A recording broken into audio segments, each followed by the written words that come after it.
जेता जियो पिंड सब तेरा, तू अंतर जामी पुरख भगवान। दासन दास कहे जन नानक, जेहा तू कराई तेहा हो करी वखियान। ਸਰਬ ਮਾਨਵਤਾ ਦੇ ਸਰਬ ਸਾਂਝੇ ਰਹਿਬਰ ਵਾਲੇ ਕੁਲਿਆਲਮ ਧੰਨ ਧੰਨ ਸਾਹਿਬ ਸ੍ਰੀ ਗੁਰੂ ਗ੍ਰੰਥ ਸਾਹਿਬ ਜੀ ਦੀ ਪਾਵਨ ਪਵਿੱਤਰ ਹਜ਼ੂਰੀ ਦੇ ਵਿੱਚ ਜੁੜ ਮਿਲ ਬੈਠੀ ਗੁਰੂ ਪਿਆਰੀ ਗੁਰੂ ਸਵਾਰੀ ਸਾਧ ਸੰਗਤ ਜੀ, ਆਓ ਇਤਿਹਾਸ ਨਾਲ ਜੁੜਨ ਤੋਂ ਪਹਿਲਾਂ ਗੁਰੂ ਦੁਆਰਾ ਬਖਸ਼ੀ ਫਤਿਹ ਪ੍ਰਵਾਨੋ ਜੀ।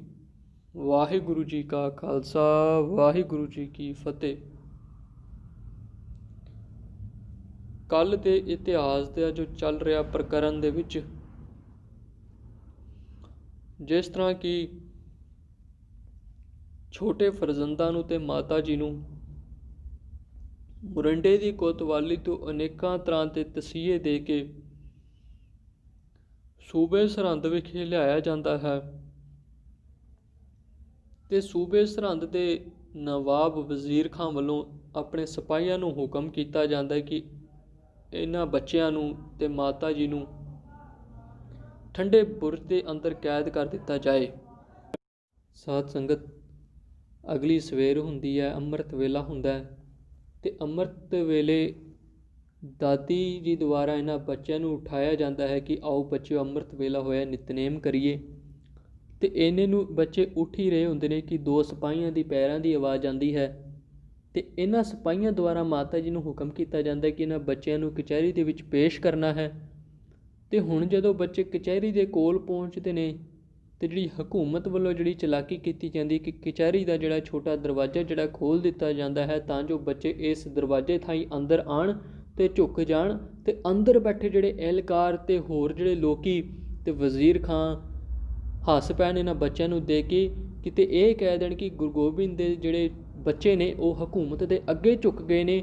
ਪਰ ਸਾਧ ਸੰਗਤ, ਇਹਨਾਂ ਬੱਚਿਆਂ ਨੂੰ ਜਿਹੜਾ ਦਾਦੀ ਮਾਂ ਵੱਲੋਂ ਮਿਲਿਆ ਹੋਇਆ ਗਿਆਨ, ਜਿਹੜੇ ਗੁਣ ਤੇ ਬੱਚਿਆਂ ਦੁਆਰਾ ਪਹਿਲੇ ਆਪਣੇ ਪੈਰਾਂ ਨੂੰ ਅੱਗੇ ਕੀਤਾ ਜਾਂਦਾ ਹੈ ਤੇ ਫਿਰ ਆਪਣੇ ਆਪ ਅੰਦਰ ਜਾਂਦੇ ਨੇ ਤੇ ਇੱਕ ਦੂਜੇ ਵੱਲ ਦੇਖ ਕੇ, ਇਤਿਹਾਸ ਦੱਸਦਾ ਹੈ, ਇਤਿਹਾਸ ਗਵਾਹ ਹੈ, ਇੱਕ ਦੂਜੇ ਵੱਲ ਦੇਖ ਕੇ ਗੁਰੂ ਦੁਆਰਾ ਜਿਹੜੀ ਬਖਸ਼ੀ ਫਤਿਹ ਬੁਲਾਉਂਦੇ ਨੇ, ਵਾਹਿਗੁਰੂ ਜੀ ਕਾ ਖਾਲਸਾ, ਵਾਹਿਗੁਰੂ ਜੀ ਕੀ ਫਤਿਹ। ਤੇ ਹੁਣ ਜਦੋਂ ਸਾਧ ਸੰਗਤ ਕਚਹਿਰੀ ਦੇ ਅੰਦਰ ਇੱਕ ਪਾਸੇ ਕਾਜੀ ਖੜਾ ਹੈ ਤੇ ਦੂਜੇ ਪਾਸੇ ਵਜ਼ੀਰ ਖਾਂ ਜਿਹੜਾ ਤਖਤ 'ਤੇ ਬੈਠਾ ਹੈ ਤੇ ਕਾਜ਼ੀ ਦੁਆਰਾ ਇਹਨਾਂ ਬੱਚਿਆਂ ਨੂੰ ਅਨੇਕਾਂ ਤਰ੍ਹਾਂ ਦੇ ਜਿਹੜੇ ਲਾਲਚ ਦਿੱਤੇ ਜਾਂਦੇ ਨੇ ਕਿ ਬੱਚਿਓ, ਕਿ ਤੁਹਾਨੂੰ ਅਨੇਕਾਂ ਤਰ੍ਹਾਂ ਦੀਆਂ ਸ਼ਹੂਰਤਾਂ ਦਿੱਤੀਆਂ ਜਾਣਗੀਆਂ, ਤੁਹਾਨੂੰ ਇਸਲਾਮ ਦੇ ਬੱਚਿਆਂ ਨਾਲ ਤੁਹਾਡੇ ਵਿਆਹ ਕਰ ਦਿੱਤੇ ਜਾਣਗੇ, ਤੁਹਾਡਾ ਪਿਤਾ ਅਤੇ ਭਰਾ ਤੁਹਾਡੇ ਮਾਰੇ ਜਾ ਚੁੱਕੇ ਨੇ, ਤੁਸੀਂ ਵੀ ਦਿਨੇ ਇਸਲਾਮ ਕਬੂਲ ਕਰ ਲਵੋ, ਤੁਹਾਨੂੰ ਅਨੇਕਾਂ ਤਰ੍ਹਾਂ ਦੇ ਤੁਹਾਨੂੰ ਸ਼ਹੂਰਤਾਂ, ਤੁਹਾਨੂੰ ਸੁੱਖ ਦਿੱਤੇ ਜਾਣਗੇ ਅਤੇ ਤੁਹਾਨੂੰ ਤੁਹਾਡਾ ਅਨੰਦਪੁਰ ਸਾਹਿਬ ਵਾਪਸ ਕਰ ਦਿੱਤਾ ਜਾਵੇਗਾ। ਅਤੇ ਜੇ ਤੁਸੀਂ ਬੱਚਿਓ ਕਹੋ ਅਸੀਂ ਔਰੰਗਜ਼ੇਬ ਨਾਲ ਗੱਲ ਕਰਦੇ ਹਾਂ। ਹੁਣ ਸਾਧ ਸੰਗਤ, ਇੱਥੇ ਅੱਲਾ ਯਾਰ ਖਾਂ ਜੋਗੀ ਕੀ ਲਿਖਦਾ ਹੈ? ਅੱਲਾ ਯਾਰ ਖਾਂ ਜੋਗੀ ਲਿਖਦਾ ਹੈ ਕਿ ਪੜ੍ਹ ਕੇ ਕੁਰਾਨ ਪਿਤਾ ਕੋ ਜੋ ਕਰਤਾ ਹੈ ਕੈਦ, ਉਸ ਔਰੰਗਜ਼ੇਬ ਦੀ ਗੱਲ ਕਰਦੇ ਹੋ? ਉਸ ਔਰੰਗਜ਼ੇਬ ਦੀ ਗੱਲ ਕਰਦੇ ਹੋ ਜਿਹੜਾ ਕਿ ਪਿਤਾ ਨੂੰ ਮਰਵਾ ਕੇ ਬਾਅਦ ਦੇ ਵਿੱਚ ਖੁਸ਼ੀ ਦਾ ਜਸ਼ਨ ਮਨਾਉਂਦਾ ਹੈ, ਜਿਹੜਾ ਕਿ ਆਪਣੇ ਭਰਾਵਾਂ ਨੂੰ ਮਰਾ ਕੇ ਤਖਤ 'ਤੇ ਬੈਠਦਾ ਹੈ, ਗੱਦੀ 'ਤੇ ਬੈਠਦਾ ਹੈ। ਅਤੇ ਬੱਚਿਆਂ ਦੁਆਰਾ ਉਸ ਵਜ਼ੀਰ ਖਾਨ ਨੂੰ ਕਿਹਾ ਜਾਂਦਾ, ਉਸ ਕਾਜ਼ੀ ਨੂੰ ਕਿਹਾ ਜਾਂਦਾ ਕਿ ਜਿਸ ਔਰੰਗਜ਼ੇਬ ਤੋਂ ਆਮ ਲੋਕਾਂ ਨੂੰ ਇਨਸਾਫ ਨਹੀਂ, ਅਸੀਂ ਤਾਂ ਫਿਰ ਬੇਇਨਸਾਫ ਹਾਂ, ਅਸੀਂ ਉਸ ਦੇ ਸਾਹਮਣੇ ਸਿਰ ਨਹੀਂ ਝੁਕਾ ਸਕਦੇ। ਇੱਦਾਂ ਕਰਦੇ ਸਾਧ ਸੰਗਤ ਸਾਰਾ ਦਿਨ ਇਹਨਾਂ ਬੱਚਿਆਂ ਨੂੰ ਮਨਾਉਣ ਦੇ ਵਿੱਚ ਲੱਗ ਜਾਂਦੀ ਹੈ, ਅਨੇਕਾਂ ਤਰ੍ਹਾਂ ਦੇ ਲਾਲਚ ਦਿੱਤੇ ਜਾਂਦੇ ਨੇ, ਉਸ ਕਚਹਿਰੀ ਦੇ ਵਿੱਚ ਵੀ ਅਨੇਕਾਂ ਤਰ੍ਹਾਂ ਦੇ ਤਸੀਹੇ ਦਿੱਤੇ ਜਾਂਦੇ ਨੇ, ਪਰ ਇਹ ਬੱਚੇ ਜਿਹੜੇ ਕਿ ਧਰਮ ਤੋਂ ਨਹੀਂ ਡੋਲਦੇ। ਅਤੇ ਸਾਧ ਸੰਗਤ ਫਿਰ ਰਾਤ ਦਾ ਸਮਾਂ ਹੁੰਦਾ ਹੈ, ਇਹਨਾਂ ਬੱਚਿਆਂ ਦੁਆਰਾ, ਇਹਨਾਂ ਫਰਜ਼ੰਦਾਂ ਦੁਆਰਾ ਦਾਦੀ ਮਾਂ ਨੂੰ ਸਾਰੀ ਵਾਰਤਾਲਾਪ ਦੱਸੀ ਜਾਂਦੀ ਹੈ ਜੋ ਕਿ ਕਚਹਿਰੀ ਦੇ ਵਿੱਚ ਇਹਨਾਂ ਨਾਲ ਬੀਤਦਾ ਹੈ। ਫਿਰ ਉਸੇ ਪ੍ਰਕਾਰ ਕੜਾਕੇ ਦੀ ਠੰਡ ਦੇ ਵਿੱਚ ਇਹਨਾਂ ਬੱਚਿਆਂ ਨੂੰ ਜਿਹੜੇ ਕਿ ਦਾਦੀ ਵੱਲੋਂ ਕਦੇ ਛਾਤੀ ਦਾ ਨਿੱਘ ਦਿੱਤਾ ਜਾਂਦਾ ਹੈ, ਕਦੇ ਇਹਨਾਂ ਦੇ ਤਨ ਨੂੰ ਢੱਕਿਆ ਜਾਂਦਾ ਹੈ। ਇੱਥੇ ਤੱਕ ਕਿ ਇਤਿਹਾਸ ਇਹ ਵੀ ਦੱਸਦਾ ਕਿ ਇਤਨੀ ਠੰਡ ਦੇ ਵਿੱਚ ਇਹਨਾਂ ਬੱਚਿਆਂ ਦੇ ਹੱਥ ਪੈਰ ਜਿਹੜੇ ਕਿ ਨੀਲੇ ਪੈਣ ਲੱਗ ਜਾਂਦੇ ਹਨ। ਅਤੇ ਹੁਣ ਜਦੋਂ ਅਗਲੀ ਸਵੇਰ ਚੜ੍ਹਦੀ ਹੈ, ਫਿਰ ਇਹਨਾਂ ਬੱਚਿਆਂ ਨੂੰ ਕਚਹਿਰੀ ਦੇ ਵਿੱਚ ਪੇਸ਼ ਕੀਤਾ ਜਾਂਦਾ ਹੈ ਅਤੇ ਹੁਣ ਜਦੋਂ ਫਿਰ ਅਗਲੀ ਸਵੇਰ ਨੂੰ ਕਚਹਿਰੀ ਦੇ ਵਿੱਚ ਪੇਸ਼ ਕੀਤਾ ਜਾਂਦਾ ਅਤੇ ਕਚਹਿਰੀ ਦੇ ਵਿੱਚ ਸੁੱਚਾ ਨੰਦ ਵੱਲੋਂ ਇਹਨਾਂ ਬੱਚਿਆਂ ਨੂੰ ਕਿਹਾ ਜਾਂਦਾ ਹੈ ਕਿ ਬੱਚਿਓ ਵਜ਼ੀਰ ਖਾਨ ਦੇ ਸਾਹਮਣੇ ਝੁਕੋ। ਅਤੇ ਹੁਣ ਇਹਨਾਂ ਛੋਟੇ ਫਰਜ਼ੰਦਾਂ ਦਾ ਜਿਹੜਾ ਕਿ ਜਵਾਬ ਦਿੱਤਾ ਜਾਂਦਾ ਹੈ ਸੁੱਚਾ ਨੰਦ ਨੂੰ ਕਿ ਸੁੱਚਾ ਨੰਦ ਕਿ ਸਾਚੇ ਸਾਹਿਬ ਕੋ ਸਲਾਮ ਕੀਆ ਹੈ, ਕਿਸੇ ਔਰ ਕੇ ਆਗੇ ਨਹੀਂ ਕਰਤੇ।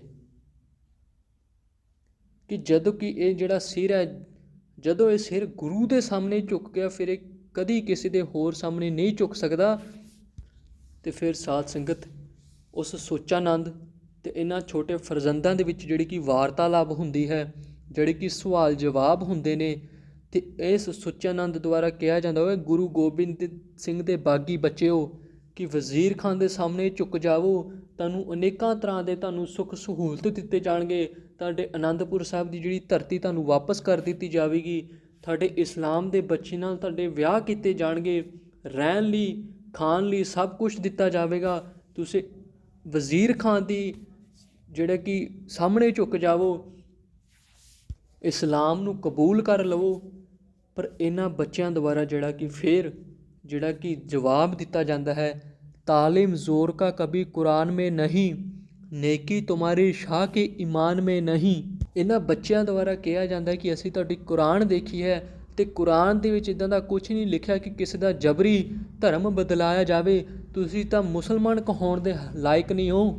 ਅਤੇ ਫਿਰ ਸੁੱਚਾ ਨੰਦ ਤੇਰਾ ਅਤੇ ਜਿਹੜਾ ਸਾਡਾ ਰਾਹ ਹੀ ਵੱਖਰਾ ਹੈ।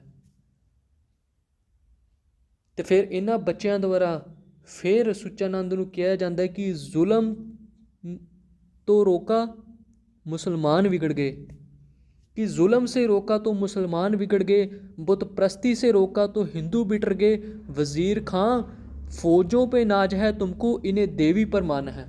ਕਹਿੰਦੇ ਜਦੋਂ ਸਾਡੇ ਗੁਰੂ ਪਿਤਾ ਨੇ ਤੁਹਾਨੂੰ ਜ਼ੁਲਮ ਤੋਂ ਰੋਕਿਆ ਤਾਂ ਮੁਸਲਮਾਨਾਂ ਦੇ ਹਾਲਾਤ ਵਿਗੜ ਗਏ, ਜਦੋਂ ਬੁੱਤ ਪ੍ਰਸਤੀ ਤੋਂ ਰੋਕਿਆ ਤਾਂ ਜਿਹੜੇ ਪਹਾੜੀ ਰਾਜੇ ਸਾਡੇ ਗੁਰੂ ਪਿਤਾ ਦੇ ਵੈਰੀ ਬਣ ਗਏ। ਵਜ਼ੀਰ ਖਾਂ ਫੌਜੋਂ ਪੇ ਨਾਜ ਹੈ ਤੁਮਕੋ, ਵਜ਼ੀਰ ਖਾਂ ਤੈਨੂੰ ਤੇਰੀਆਂ ਫੌਜਾਂ 'ਤੇ ਮਾਣ ਹੈ, ਪਰ ਇਹਨੇ ਦੇਵੀ ਪਰ ਮਾਨ ਹੈ। ਸਾਡੀ ਤਾਂ ਗੱਲ ਹੀ ਵੱਖਰੀ ਹੈ ਸੁੱਚਾ ਨੰਦ, ਆਸ਼ਿਕ ਹੈ ਖੁਦਾ ਕੇ ਹਥੇਲੀ ਪਰ ਜਾਨ ਹੈ। ਸਾਡੀ ਤਾਂ ਤੇਰੇ ਨਾਲੋਂ ਗੱਲ ਹੀ ਵੱਖਰੀ ਹੈ। ਪਰ ਫਿਰ ਵੀ ਬੱਚਿਆਂ ਨੂੰ ਲਾਲਚ ਦਿੱਤੇ ਗਏ, ਤਸੀਹੇ ਵੀ ਦਿੱਤੇ ਗਏ। ਇਤਿਹਾਸਕਾਰ ਇਹ ਵੀ ਲਿਖਦੇ ਨੇ ਕਿ ਬੱਚਿਆਂ ਨੂੰ ਉੱਥੇ ਕਚਹਿਰੀ ਦੇ ਵਿੱਚ ਤੂਤ ਦੀ ਛਟੀ ਨਾਲ ਸਾਧ ਸੰਗਤ ਕੁੱਟਿਆ ਜਾਂਦਾ ਹੈ ਅਤੇ ਉਹਨਾਂ 'ਤੇ ਜਿਹੜੇ ਕੋਮਲ ਬਦਨ 'ਤੇ ਜਿਹੜੀਆਂ ਲਾਸ਼ਾਂ ਪਾ ਦਿੱਤੀਆਂ ਜਾਂਦੀਆਂ ਨੇ। ਇੱਥੇ ਤੱਕ ਕਿ ਇਹ ਵੀ ਕਿਹਾ ਗਿਆ ਕਿ ਬੱਚੇ ਦੀਆਂ ਬੋਟੀਆਂ ਨੂੰ, ਉਂਗਲਾਂ ਦੀਆਂ ਜਿਹੜੀਆਂ ਬੋਟੀਆਂ ਨੂੰ ਅੱਗ ਲਾ ਦਿੱਤੀ ਜਾਂਦੀ ਹੈ। ਕਥਾ ਗੁਰਸੂਤਨ ਦੇ ਵਿੱਚ ਅਨੇਕਾਂ ਤਰ੍ਹਾਂ ਦੇ ਜਿਹੜੇ ਕਿ ਤਸੀਹੇ ਦਰਦਨਾਕ ਜਿਹੜੇ ਦਿੱਤੇ ਜਾਂਦੇ ਇਹਨਾਂ ਛੋਟੇ ਫਰਜ਼ੰਦਾਂ ਨੂੰ, ਪਰ ਫਿਰ ਵੀ ਇਹ ਆਪਣੇ ਧਰਮ ਤੋਂ ਡੋਲਦੇ ਨਹੀਂ। ਅਤੇ ਇੱਥੇ ਤੱਕ ਇਹਨਾਂ ਬੱਚਿਆਂ ਦੇ ਅੱਖਾਂ ਦੇ ਵਿੱਚ ਗੁਲੇਲੇ ਬਣਾ ਕੇ ਮਾਰੇ ਜਾਂਦੇ ਨੇ। ਅਤੇ ਫਿਰ ਵੀ ਜਦੋਂ ਇਸ ਹਕੂਮਤ ਵੱਲੋਂ ਇਹਨਾਂ ਛੋਟੇ ਫਰਜ਼ੰਦਾਂ ਨੂੰ ਪੁੱਛਿਆ ਜਾਂਦਾ ਕਿ ਹਾਲੇ ਵੀ ਤੁਹਾਡੇ ਕੋਲ ਵਕਤ ਹੈ, ਤੁਸੀਂ ਧਰਮ ਬਦਲ ਲਵੋ, ਪਰ ਫਿਰ ਵੀ ਇਹਨਾਂ ਛੋਟੇ ਫਰਜ਼ੰਦਾਂ ਦੇ, ਛੋਟੇ ਸਾਹਿਬਜ਼ਾਦਿਆਂ ਦੇ ਮੂੰਹ ਦੇ ਉੱਤੇ ਇੱਕੋ ਇੱਕ ਗੱਲ ਹੁੰਦੀ ਹੈ ਕਿ ਅਸੀਂ ਧਰਮ ਨਹੀਂ ਬਦਲਣਾ। ਇੱਦਾਂ ਦੇ ਜਿਹੜੇ ਕਿ ਦਰਦਨਾਕ ਜਿਹੜੇ ਕਿ ਤਸੀਹੇ ਦਿੱਤੇ ਜਾਂਦੇ ਨੇ ਗੁਰੂ ਪਿਆਰਿਓ।